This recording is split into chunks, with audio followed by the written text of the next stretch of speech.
a selfish businessman boards a high-speed train with his young daughter, thinking the biggest problem he'll face is fixing their broken relationship. But minutes after departure, a deadly infection turns ordinary passengers into violent monsters. And suddenly, the safest place in the country becomes a metal coffin traveling hundreds of miles per hour. With every train car falling to the infected, a father who spent years choosing money over his daughter is forced to make the ultimate choice: save himself or become the hero she always needed. Before we see whether this father can survive the nightmare waiting inside that train, make sure to subscribe and turn on the notification bell so you never miss another intense movie recap filled with survival, twists, and unforgettable stories. The movie opens near a quarantine zone where a hog supplier arrives with a truckload of livestock. Volunteers spray the vehicle down with disinfectant. When the driver asks what's going on, one of them mentions another chemical leak in the biotech district. Distracted by a phone call, he hits a deer on the road. He gets down, checks his truck, and drives off. Moments later, the deer twitches and rises back to its feet.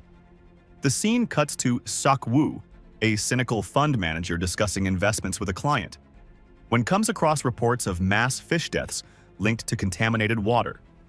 He orders his assistant, Kim, to dump all biotech shares, dismissing warnings about potential losses. On his way home, Seok-woo argues with his ex-wife over their daughter, Suwon. She wants to spend Suwon's birthday with her and points out that Seok-woo barely makes time for the child because of work. He promises to bring her over and ends the call. Seok-woo lives with his elderly mother and Suwon. He walks into Suwon's room and catches her speaking to her mother on the phone, begging to visit Busan for her birthday. Seok-woo gives her a birthday present, only to realize he bought her the exact same gift the previous year. Suwon admits the only thing she wants is to see her mother in Busan. Later, his mother hands him footage from Suwon's school recital, which he missed. He watches Suwon fumble her performance while searching the crowd for him. He decides to take her to Busan the next day. The next morning, they arrive at the station and board the KTX train to Busan. As the last passengers board, an injured woman covered in bite marks slips onto the train unnoticed. As the train pulls away, Suwon catches a glimpse of what looks like someone violently attacking a station worker outside. She tries to alert her father, but he's already asleep. Just then, a passenger complains about a strange homeless man inside the restroom. Curious, Suwon wanders off to see for herself. The attendant finds the homeless man in the restroom and demands his ticket. The man only mutters that everyone on the train is going to die. Elsewhere, the injured woman collapses near an attendant who rushes over and calls for help. Suddenly, the woman's body twitches and she goes still. Nearby, Suwon heads for another restroom and meets Sang-hwa, a large but friendly man traveling with his pregnant wife, Seong-kyung. He politely asks Suwon to use a different restroom while his wife finishes inside. Seok-woo receives a frantic call from his assistant about a violent outbreak spreading across the city. Realizing Suwon is missing, Seok-woo immediately goes looking for her. The injured woman jolts back to life. Her body twists violently as she transforms into a bloodthirsty zombie and attacks the attendant. Her body convulses as she transforms and attacks the attendant. The chief attendant rushes in and is attacked as well. The infected woman then bursts into the next train car packed with a high school baseball team. Within seconds, the baseball team's compartment is overrun. Panic spreads instantly. Hearing the screams, Suwon steps out just as Seok-woo spots the infected attendant mauling passengers, grabs Suwon, and runs. The infected pour through the train behind them, chasing survivors from car to car. Sang-hwa and his pregnant wife step into the hallway and witness a zombie attacking a young girl. Sang-hwa jumps in to save the girl being attacked, giving Seok-woo a chance to push forward with Suwon. As Sang-hwa fights off the infected, he tells his wife to run ahead. But in a panic, Seok-woo slams the door shut just as Seong-kyung tries to get through. After knocking back the zombies with a brutal punch, Sang-hwa and his wife barely make it inside the safe car before the infected can reach him. Sang-hwa struggles to hold the door shut as the infected slam against it from the other side. However, Seok-woo quickly realizes the zombies don't know how to open the doors. Using wet newspapers, Seong-kyung covers the glass doors to block their vision. Sang-hwa angrily confronts Seok-woo for shutting the door on his pregnant wife. Seok-woo coldly argues that survival comes first and protecting strangers is not his responsibility. The train approaches the next station. Looking outside, they see it has already fallen. Infected swarm the platforms. Emergency broadcasts confirm the outbreak is nationwide. The government declares a state of emergency. In the middle of the chaos, Seok-woo receives a call from his mother. She asks if they're safe before tearfully begging him to protect his daughter and repair his broken family for Suwon's sake. Then her voice changes. Seok-woo is horrified as he realizes she has been infected. When Suwon asks if she's okay, he says nothing. After barricading the train doors, the survivors move deeper into another car. Suwon mentions that her mother's phone has been unreachable, prompting Seok-woo to try calling the number himself. Nearby, one elderly lady, In-gil, gives up her seat for her older sister, Yong-gil. Seeing this, Suwon offers her own seat to In-gil instead. Seok-woo quietly scolds Suwon for giving away her seat, warning her that in a situation like this, she needs to look out for herself first. Soon, the operator announces they will stop at Daejeon station where military forces have supposedly secured the area. While Seok-woo takes a call, Sang-hwa strikes up a conversation with Suwon to lighten the mood. Song-kyung offers Suwon candy and lets her feel the baby kick. For the first time, Suwon smiles. Seok-woo speaks with one of his wealthy clients. The man reveals that Daejeon is already under military quarantine, and everyone arriving there will likely be detained immediately. The client instructs him to take another exit. The train arrives at Daejeon station, but the place is eerily empty with no military personnel in sight. As the doors open, the surviving passengers step out cautiously. They head toward the station square. Inside, Seok-woo diverts and leads Suwon toward the restricted east exit, the homeless man trailing behind after overhearing the plan. Suwon objects to leaving the others behind, but Seok-woo insists survival comes first. Hurt by his self-centeredness, she tells him he only thinks of himself. That's why her mother left him. Moments later, a soldier emerges and the homeless man runs toward him. The moment he gets close, a horde of zombie soldiers swarms the soldier. At the same time, the other passengers reach the main area and are met by another horde of zombie soldiers. They chase the passengers and begin tearing them apart. Sang-hwa grabs his wife and fights his way through the panic, while Seok-woo rushes back to Suwon. Just as a zombie lunges toward her, Sang-hwa intercepts it and takes it down. Seong-kyung, Suwon, and the elderly sisters race through the swarming hordes toward the train, barely managing to pull everyone aboard and shutting the doors. Meanwhile, Sang-hwa and Seok-woo desperately fight alongside some other passengers to keep the station doors shut. With the zombies nearly breaking through, passenger named Yong-suk, a high-ranking executive, panics and demands the train leave immediately. Jin-hee, the baseball team's cheerleader, begs them to wait as her friends are yet to come on board. The attendant hesitates, then gives the order to depart. Sang-hwa manages to lock the door, but the pressure from the horde is too much. The glass gives way. The remaining survivors sprint toward the moving train as zombies pour after them. Two baseball players are cut down mid-run, leaving one of them, Yong-guk, frozen in shock until Seok-woo pulls him forward and gets him aboard. Sang-hwa reaches the train last. Seok-woo stretches out his hand. Sang-hwa fights off the pursuing zombies one final time, grabs it, and hauls himself aboard seconds before the horde closes in. Moments later, Seong-kyung contacts Sang-hwa and informs him she is trapped in a restroom further down the train with Suwon, the elderly sisters, and the homeless man as zombies roam freely outside. Determined to save them, the three men form a plan: fight through the infected cars and rescue them. Using magazines, tape, and sports gear as makeshift armor, they prepare for the fight. Sang-hwa takes the lead with his raw strength, Yong-guk stays in the middle, and Seok-woo guards the rear. They charge straight into the zombie-filled cars. Sang-hwa tears through the infected with his bare fists alongside Seok-woo.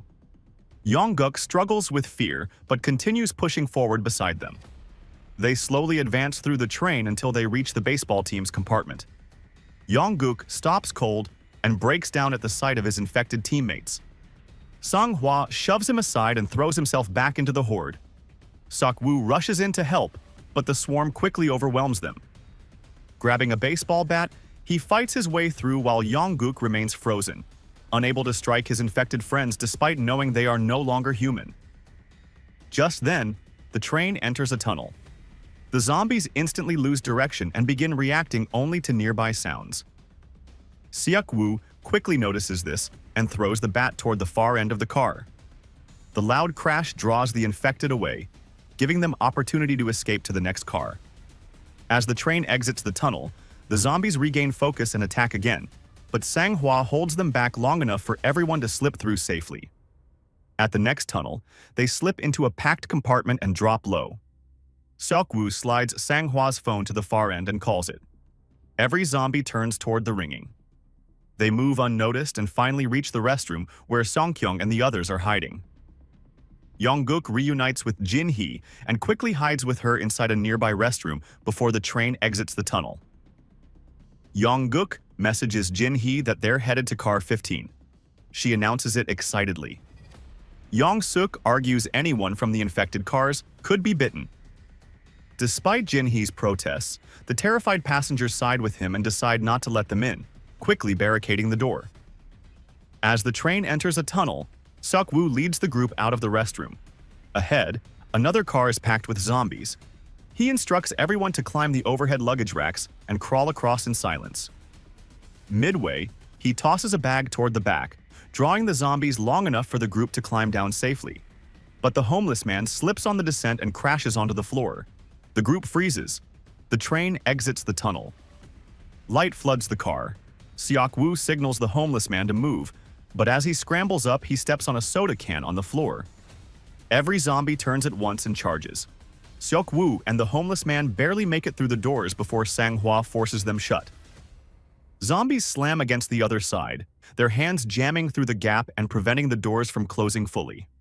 Sang-hwa tries to hold the zombies off, while Seong-kyung and the others pound on the door of car 15, begging the passengers to let them in. Yong-suk refuses. Yongguk calls Jin-hee's phone. The terrified passengers silence her and refuse to open the door. As Sang-hwa struggles to hold the zombies back, Seok-woo rushes over and hits the zombies with a baseball bat to loosen their grip. During the chaos, one zombie bites Sang-hwa's hand.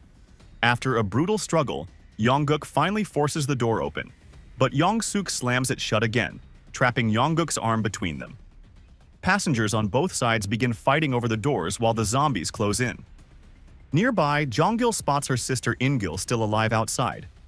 She and Jin-hee immediately rush forward and help force the doors open from inside. Sang-hwa begins feeling the infection spreading through his body. Knowing he doesn't have much time left, he tells Seok-woo to protect Seong-kyung and their unborn child. Seok-woo, devastated, refuses to leave him behind, but Sang-hwa forces him to go. Sang-hwa says his final words to his wife and names their unborn child. Seong-kyung is shattered and hesitates, unwilling to leave her husband behind. Moments later, the doors burst open and zombies flood into the compartment. Seok-woo grabs Seong-kyung and pulls her to safety while Sang-hwa holds back the zombies with the last of his strength. As the others finally enter car 15, Sang-hwa disappears in the swarm. At the same time, In-gil sacrifices herself to protect her sister and others from the advancing zombies. With no time left, Seok-woo is forced to slam the door shut and leave her behind as well. Furious, Seok-woo punches Yong-suk across the face for his selfishness. Yong-suk feels no remorse. He insists survival is all that matters, and the frightened passengers side with him. Still convinced Seok-woo's group may be infected, they force them into the next train car for everyone's safety. Seok-woo stares at him in disbelief. With no further argument, they move into the next car, and Jin-hee joins them. After the doors are shut, the passengers in car 15 quickly begin tying and reinforcing the door. Jonggil stares numbly at her infected sister through the glass. Then, while the others are distracted, she throws the zombie-swarmed door open. The zombies flood in. Meanwhile, Seong-kyung is still processing Sang-hwa's death. Seok-woo promises Suwon, who's equally traumatized, he'll get her to her mother safely. Later in the bathroom, Seok-woo receives a call from Kim. The biotech company deliberately released the virus after catastrophic losses. Seok-woo realizes his investment decisions may have helped set all of this in motion. Before he can process it further, the train suddenly screeches to a halt due to a blocked track. The operator instructs the survivors to move toward the left side tracks while he scouts for another train. Seok-woo leads the others carefully through the wreckage of derailed trains and twisted tracks, trying to find safety. Back in car 15, Yong-suk and the attendant survive the attack by hiding in a restroom. With infected roaming nearby, they quietly prepare to move out. Yong-suk, pretending the path ahead is safe, tricks the attendant into stepping outside first, then immediately shoves him toward the zombies and escapes. The operator finds a working train.